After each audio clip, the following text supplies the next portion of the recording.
آپ صحیح چینل پہ آئے. یہ چینل آپ کو اچھی باتیں اور بہتر انسان بنانے میں مدد کرے گا. چلو سٹارٹ کرتے ایک سمیر نام کا بچے سے. Let's go.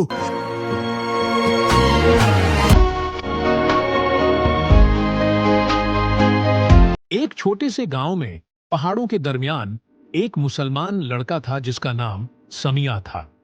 اس کا خاندان بہت سادہ تھا. وہ ایک چھوٹے سے گھر اور ایک چھوٹے سے باغ میں رہتے تھے.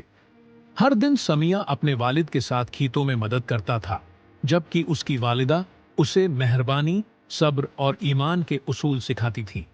ان کی سادہ زندگی کے باوجود وہ اسلام کی تعلیمات کو بہت اہمیت دیتے تھے، اور سمیہ کے والدین اسے علم حاصل کرنے اور بہتر مستقبل کی طرف بڑھنے کی ترغیب دیتے تھے.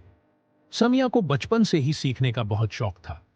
وہ اسکول کے بعد ہمیشہ مقامی مسجد جاتا، جہاں امام اسے صرف قرآن نہیں پڑھاتے تھے بلکہ اسلامی تاریخ کے عظیم علماء، جنگجوؤں اور رہنماؤں کی کہانیاں بھی سناتے تھے.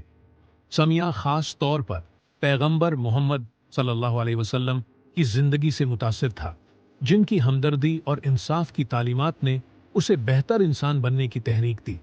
ایک دن ایک استاد گاؤں میں آیا اور شہر کے اسکولوں کے بارے میں بتایا جہاں طالب علم مختلف مضامین کا مطالعہ کر سکتے تھے.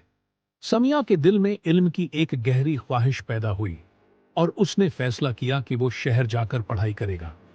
تاہم اس کے خاندان کے پاس وسائل محدود تھے اور سمیہ جانتا تھا کہ یہ سفر مشکل ہوگا.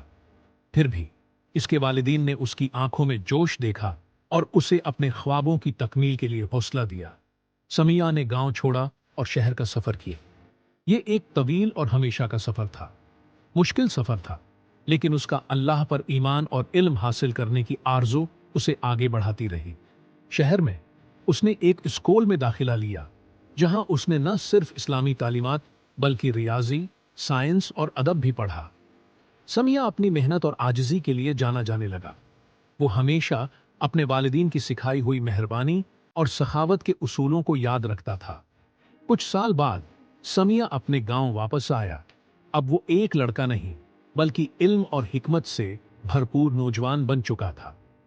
اس نے گاؤں کے بچوں کے لیے ایک اسکول کھولا جہاں وہ نہ صرف اسلام کے بارے میں بلکہ دنیا کے بارے میں اور دوسروں کی مدد کرنے کی اہمیت کے بارے میں بھی سیکھ سکتے تھے.